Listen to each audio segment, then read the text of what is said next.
Hello everyone, welcome back to study avenue classes. नमस्कार, जय हिंद। कैसे हैं आप सभी? आई होप आप सभी अच्छे होंगे।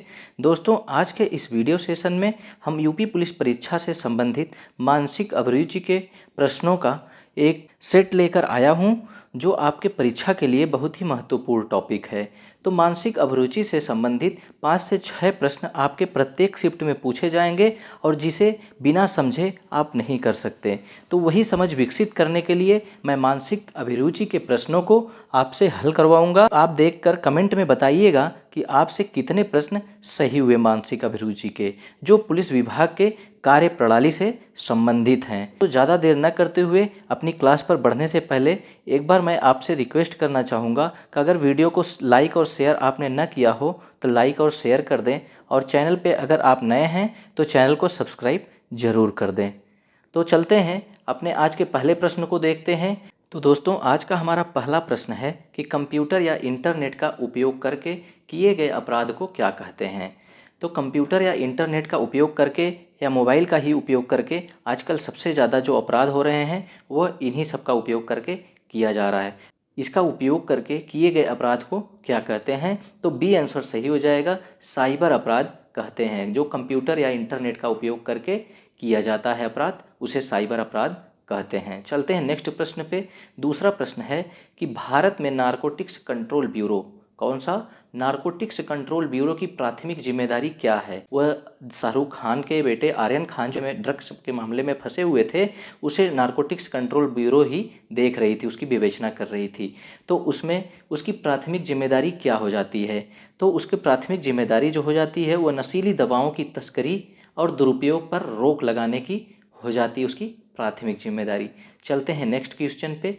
नेक्स्ट प्रश्न हमारा है कि पुलिस विभाग के अंदर विशेष कार्य बल, जिसको एसटीएफ के नाम से भी जानते हैं, इसका प्राथमिक उद्देश्य क्या है?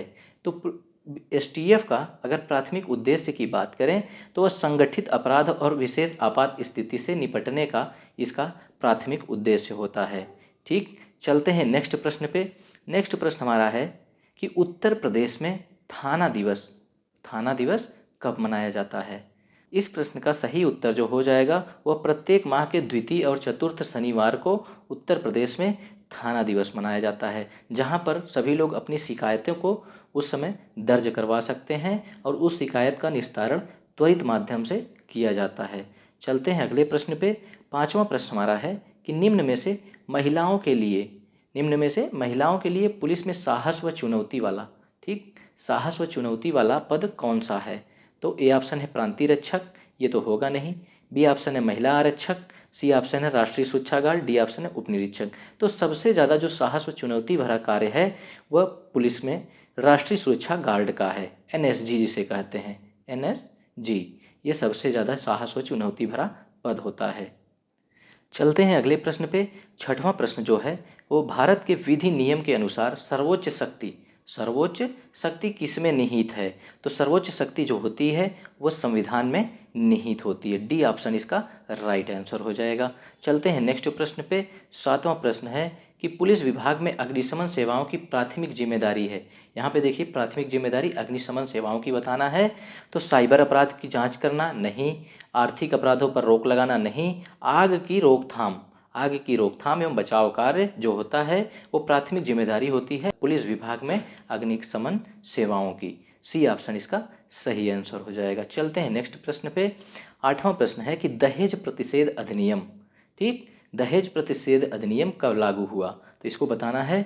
अगर दहेज प्रतिषेध अधिनियम की बात करें तो सी ऑप्शन सही हो जाएगा, 1 जुलाई 1961 को दहेज प्रतिषेध अधिनियम लागू हुआ था। चलते हैं अगले प्रश्न पे अपने मानसिक अभिरुचि से संबंधित प्रश्न। नौवां प्रश्न है कि आपको अपने एक सहकर्मी के खिलाफ रिश्वत लेने का आरोप लगाते हुए एक शिकायत मिलती है। अपने सहकर्मी के ईमानदार व्यक्तित्व पर आपको कोई शक नहीं है, पर आपकी पहली कार्यवाही इसमें क्या होगी? तो सहकर्मी को गिरफ्तार कर मामले की जांच करेंगे। दूसरा देखते हैं, सहकर्मी पर झूठे आरोप लगाने वाले को गिरफ्तार करेंगे। तीसरा भी देख लेते हैं, सहकर्मी को निलंबित कर उससे पूछताछ करेंगे। चौथा ऑप्शन देख लेते हैं कि सर्वप्रथम मामले की निष्पक्ष जांच करेंगे, फिर उचित कार्यवाही करेंगे। तो दोस्तों डी ऑप्शन इसका सही हो जाएगा। हम सहकर्मी को तुरंत गिरफ्तार तो करेंगे नहीं, ये ऑप्शन गलत हो जाएगा। सहकर्मी पर झूठे आरोप लगाने वाले को तो गिरफ्तार नहीं कर सकते हम, और सहकर्मी को निलंबित नहीं कर सकते तुरंत उसे, और लेकिन सर्वप्रथम मामले की निष्पक्ष जांच करेंगे, फिर उचित कार्रवाई करेंगे। डी ऑप्शन इसका सही आंसर हो जाएगा। चलते हैं नेक्स्ट प्रश्न पे। 10वां प्रश्न है कि आप एक पुलिस अधिकारी हैं, आप एक पुलिस अधिकारी हैं और किसी मामले की जांच हेतु स्थानीय विधायक को गिरफ्तार करना है। ठीक है, इसके लिए आपको क्या आवश्यकता पड़ेगी? स्थानीय विधायक को गिरफ्तार करना है, इसके लिए आपको क्या आवश्यकता पड़ेगी? ठीक, आपराधिक रिकॉर्ड, उनके नाम पर गिरफ्तारी वारंट, एफआईआर की कॉपी, मजिस्ट्रेट से आदेश। तो सबसे जो इसमें इम्पॉर्टेंट जो है वह उनके नाम पर गिरफ्तारी वारंट। बिना गिरफ्तारी वारंट के आप गिरफ्तार करने नहीं जा सकते। तो बी ऑप्शन इसका सही हो जाएगा। चलते हैं नेक्स्ट प्रश्न पे। 11वां प्रश्न है कि आपके रिश्तेदार का पुत्र, ठीक, कौन? आपके रिश्तेदार का पुत्र के चोरी के आरोप में, किसके आरोप में? चोरी के आरोप में आपके तैनाती थाने से गिरफ्तार किया जाता है। चोरी कहाँ करता है वो? आपके तैनाती थाना, जहाँ आपका तैनाती है। तो आप क्या करेंगे? ठीक, ए ऑप्शन है उसे गलती के लिए माफ़ी मांगने को कहेंगे, बी ऑप्शन है उसे मारपीट कर अगले दिन छोड़ देंगे। दोस्तों, इसमें जो सबसे सही उत्तर आपको लगेगा उसी को टिक करना है, वही सही होगा। इसलिए पूरे आंसर को सबसे पहले पढ़ते हैं जितने भी ऑप्शन दिए गए हैं। सी ऑप्शन है कि उसे समझकर छोड़ देंगे, समझाकर, यहाँ समझाकर कर लीजिएगा, उसे समझाकर छोड़ देंगे। और डी ऑप्शन है सुसंगत धाराओं में चालान कर उसकी विवेचना करेंगे। अगर आपके रिश्तेदार का पुत्र चोरी के आरोप में आपके तैनाती थाने से गिरफ्तार किया गया है, तो जाहिर सी बात है वो पकड़ा गया होगा चोरी के आरोप में। ठीक है, तो उसको पहले, सबसे पहले हम सुसंगत धाराओं में चालान कर उसकी विवेचना करेंगे। ठीक है, उसका चालान करना हमें ज़रूरी रहता है, क्योंकि हम गिरफ्तार किया गया है तो थाने पर उसको 24 घंटे के बाद नहीं रख सकते। इसलिए उसका जो धारा बनती होगी उसके खिलाफ, उसमें चालान कर और उसकी फिर विवेचना करेंगे कि वो आरोपी है कि नहीं है। ठीक, चलते हैं नेक्स्ट प्रश्न पे। 12वां प्रश्न है कि आपने देखा कि एक बालिग बच्चा, ठीक, आपने क्या देखा कि एक बालिग बच्चा आपके इलाके में अवैध शराब बेच रहा है। तो आपकी क्या प्रतिक्रिया होगी, आप क्या करेंगे?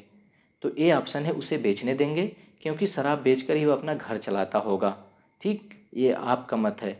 उसके माता पिता को बताएंगे और इस कृत्य के लिए उसे दंडित करेंगे। मान लीजिए ये सही हो सकता है, लेकिन अभी और भी ऑप्शन देख सकते हैं कि इससे भी सही कोई ऑप्शन हो जाए।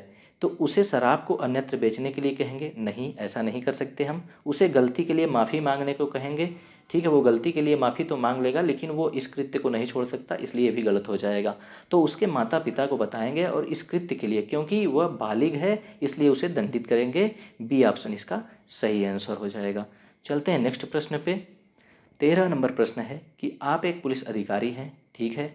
स्थानीय गुरुद्वारा के पदाधिकारी लंगर के लिए पैसे दान करने हेतु आपसे संपर्क करते हैं। ठीक है, जो स्थानीय आपके नज़दीकी गुरुद्वारा चलता है, वहाँ के पदाधिकारी, वहाँ पे लंगर लगने वाला है, उसके लिए पैसे दान करने के हेतु आपसे संपर्क करते हैं। तो आपकी क्या प्रतिक्रिया होगी? ठीक, इसको बताना है। तो ये ऑप्शन हो गया पैसे ना होने का बहाना बनाएंगे। ठीक, इससे भी सही कोई आंसर हो सकता है। उन्हें तुरंत थाने से बाहर जाने के लिए कहेंगे, नहीं, ऐसा तो नहीं कर सकते हम, सरासर गलत है ये।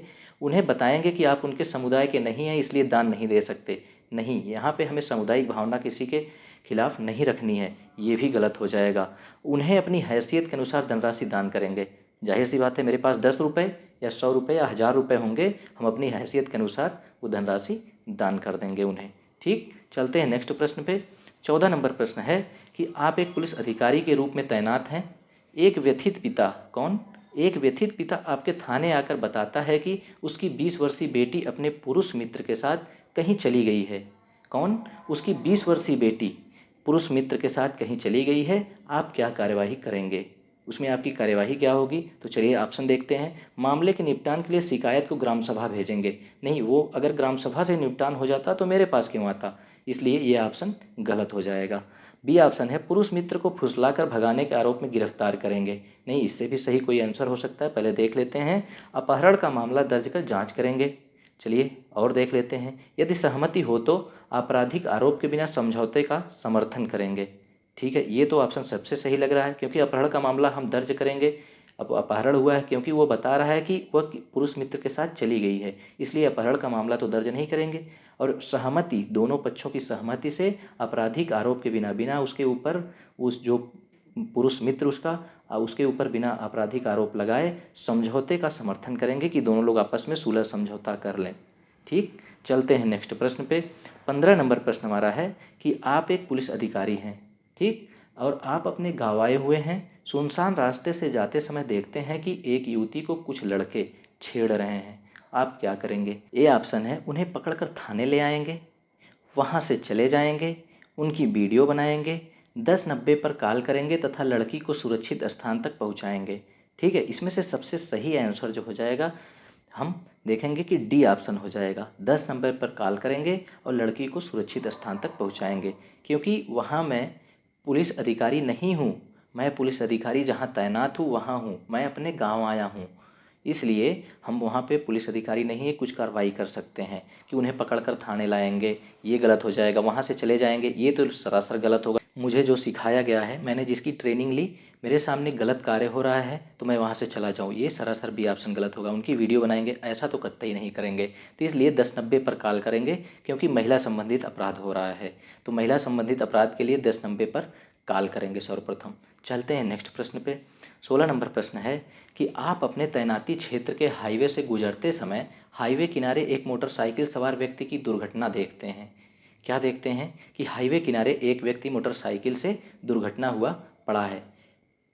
पास पहुंचकर पता चलता है कि उसकी मृत्यु हो चुकी है। तो उसकी मृत्यु हो चुकी है तथा उसके पास बैग में ढेर सारा पैसा, ठीक, मोबाइल फ़ोन आदि हैं। तो आप क्या कार्यवाही करेंगे? मैं अपने तैनाती क्षेत्र में हूँ तो मुझे कार्यवाही कुछ न कुछ करना पड़ेगा। ठीक, अब उसको ऑप्शन को देखते हैं कि मोबाइल से उसके परिजनों से संपर्क स्थापित करेंगे, हाँ ये कर सकते हैं। और ऑप्शन देख लेते हैं कि लफड़े के डर से वहाँ से चले जाएंगे, बिल्कुल नहीं, क्योंकि मेरा तैनाती क्षेत्र रहेगा, मुझे वहाँ से हरगिज नहीं जाना है। और सी ऑप्शन है, उसके पैसों को चैरिटी वालों को सुपुर्द कर देंगे। क्यों भाई? उसके पैसों को चैरिटी वालों को क्यों सुपुर्द करेंगे? अभी तो उसके परिजनों से संपर्क स्थापित कर सकते हैं, कोई आएगा तो उसे दे सकते हैं, तो ऐसा नहीं करेंगे। ठीक है, डी ऑप्शन है, उसकी लाश को सुरक्षित मर्चरी हाउस पहुंचवा कर उसके पैसों तथा मोबाइल को सुरक्षित मालखाने में जमा करेंगे। ठीक है, ये डी ऑप्शन सबसे सही आंसर हो जाएगा। और ए ऑप्शन इसका भी सही हो सकता है, क्योंकि उसके मोबाइल से परिजनों से संपर्क स्थापित हम कर सकते हैं। ठीक है, इसमें दोनों ऑप्शन हमें काफ़ी हद तक सही लग रहे हैं। चलते हैं नेक्स्ट प्रश्न पे। 17 नंबर प्रश्न है कि आप एक पुलिस अधिकारी हैं। आप क्या हैं? एक पुलिस अधिकारी हैं और कानून के नियमों का पालन करते हुए एक महिला अपराधी को पकड़ने जा रहे हैं। तो आप क्या करेंगे? महिला अपराधी को पकड़ने जा रहे हैं तो उसके लिए ए ऑप्शन है, पुरुष पुलिस अधिकारियों को अपने साथ ले जाएंगे। ठीक है, नेक्स्ट भी देख लेते हैं ऑप्शन। अपने साथ महिला पुलिस अधिकारियों को अवश्य ले जाएंगे। ठीक है, ये तो जाहिर सी बात है कि हम अपने साथ महिला पुलिस अधिकारियों को ले जाना अनिवार्य हो जाता है अगर किसी महिला अपराधी को हम पकड़ने जा रहे हैं। महिला अपराधी के विनती पर उसे छोड़ देंगे? नहीं, गलत है, ये ऑप्शन बिल्कुल गलत है। डी ऑप्शन है, वांछित महिला अपराधी के न मिलने पर उसके परिजन को थाने लाएंगे। ये भी बिल्कुल गलत है। पुरुष पुलिस अधिकारियों को अपने साथ ले जाएंगे, ये भी हो सकता है, लेकिन सबसे सही आंसर इसका बी ऑप्शन है। ठीक है, चलते हैं अब नेक्स्ट प्रश्न पे अपना। 18 नंबर प्रश्न है कि हत्या के एक मामले में मुख्य गवाह एक एफआईआर दर्ज कराना चाहता है। कौन? जो मुख्य गवाह है, जिसने देखा है हत्या होते हुए, वह एक एफआईआर दर्ज कराना चाहता है, लेकिन मामला आपके थाने के अधिकार क्षेत्र से संबंधित नहीं है, वो किसी दूसरे थाना क्षेत्र में घटना हुई है। तो आप क्या करेंगे? तो ये ऑप्शन है, इसमें एफआईआर दर्ज नहीं करेंगे। देखते हैं नेक्स्ट, उसे संबंधित थाने जाने के लिए कहेंगे। नेक्स्ट देखते हैं, रिपोर्ट दर्ज कर उसे भी थाने के लॉकअप में बंद करेंगे। ये तो बिल्कुल नहीं करेंगे। ठीक है, डी ऑप्शन है कि जीरो एफआईआर दर्ज करेंगे। दोस्तों, जीरो एफआईआर का क्या होता है आपको बता दें कि जीरो एफआईआर का मतलब ये होता है कि आप कहीं से भी फ़ोन करके दूसरे थाने पर एफआईआर दर्ज करा सकते हैं और वो जीरो एफआईआर कही जाएगी। और जब तक आप वहाँ पे पहुँच के सिग्नेचर नहीं करेंगे एफआईआर आगे बढ़ाने के लिए, उसकी विवेचना करने के लिए, तब तक आपकी वहाँ एफआईआर पड़ी रहेगी। और 7 दिन के अंदर अगर आप नहीं पहुँचते हैं तो एफआईआर स्वतः ही समाप्त कर दी जाएगी। उसे ही जीरो एफआईआर का नाम दिया गया है। ठीक, तो सबसे पहले हम जीरो एफआईआर दर्ज करेंगे अगर मामला दूसरे थाने से संबंधित है और मुख्य गवाह एफआईआर दर्ज कराना चाहता है, तो जीरो एफआईआर दर्ज किया जाएगा। चलते हैं अगले प्रश्न पे। 19 नंबर प्रश्न है कि आप एक पुलिस अधिकारी हैं और एक खूंखार अपराधी का पीछा कर रहे हैं। किसका? खूंखार अपराधी का पीछा कर रहे हैं। उसे भागने से रोकने के लिए आपको अपनी बंदूक का उपयोग करना होगा। ठीक है, इस स्थिति में आप क्या कार्यवाही करेंगे? आपको बंदूक का उपयोग भी करना है और वो खूंखार भी है, आप क्या कार्रवाई करेंगे? तो पहला ऑप्शन देखते हैं इसमें कि उसे गोली नहीं मारेंगे क्योंकि वह भी मनुष्य है। ठीक, इससे भी अच्छा कोई ऑप्शन देखते हैं, मिल जाता है तो समय बिताने के लिए अपराधी के साथ बातचीत करेंगे। भैया वो खूंखार अपराधी है, कुछ भी कर सकता है, इसलिए इसको बिल्कुल भी नहीं करेंगे। सी ऑप्शन है, थाने से अतिरिक्त सहायता आने तक प्रतीक्षा करेंगे। वो भाग सकता है क्योंकि वो खूंखार अपराधी, वो जानता है कि आप उसे पकड़ने के लिए गए हैं। ठीक, डी ऑप्शन देखते हैं, उसके पैर में गोली मारेंगे ताकि उसे भागने से रोका जा सके। जाहिर सी बात है, हम अगर बंदूक का उपयोग करने के लिए प्रश्न में बताया गया है कि हम बंदूक का प्रयोग करना ही होगा, तो इस स्थिति में हमारी कार्यवाही यही होगी कि उसके पैर में हम गोली मारेंगे ताकि उसे भागने से रोका जा सके। डी ऑप्शन इसका सबसे सही आंसर हो जाएगा। ठीक, चलते हैं नेक्स्ट प्रश्न पे। आज का हमारा आखिरी प्रश्न है कि जब कोई स्कूली छात्र आपसे भारतीय पुलिस सेवा में शामिल होने हेतु चयन प्रक्रिया के बारे में पूछता है तो आप क्या करेंगे? तो देखते हैं इसका ऑप्शन कि उसे प्रक्रिया साझा करने से मना कर देंगे। नहीं, ऐसा तो बिल्कुल नहीं करेंगे क्योंकि वो भी जानना चाहता है आपको वर्दी में देख के कि आप कैसे आए इस विभाग में या भारतीय पुलिस सेवा में। तो उसे अच्छी कोचिंग सेंटर से जुड़कर तैयारी करने के लिए प्रेरित करेंगे। ठीक है, और इससे अच्छा आंसर देख लेते हैं कि हो चाहे उन्हें चयन प्रक्रिया के बारे में बताएंगे और पढ़ाई के लिए प्रेरित करेंगे। हाँ, ये तो हो सकता है। और डी ऑप्शन है, उनको अपने पास से जाने के लिए बोलेंगे। नहीं, ये तो सरासर गलत है। ठीक है, डी ऑप्शन गलत हो जाएगा। सी ऑप्शन सबसे सही आंसर हो जाएगा। सी ऑप्शन कि उन्हें चयन प्रक्रिया के बारे में हम बताएंगे और पढ़ाई के लिए प्रेरित करेंगे। तो दोस्तों, आज का जो टॉपिक था आपको काफ़ी अच्छे से समझ में आया होगा और आपके लिए काफ़ी महत्वपूर्ण भी है। हर शिफ्ट में आपके 4 से 6 प्रश्न जरूर पूछे जाएंगे, इसको ज़रूर आप ध्यान से समझ कर जाइएगा। तो आज के लिए बस इतना ही, आगे नेक्स्ट सेशन जल्द ही आएगा। तो पूरा वीडियो देखने के लिए बहुत बहुत धन्यवाद। वीडियो को लाइक और शेयर ज़रूर कर दिया करें और अगर आप चैनल पर नए हैं तो सब्सक्राइब ज़रूर कर लें। चलते हैं नेक्स्ट वीडियो में मिलते हैं। जय हिंद, जय भारत।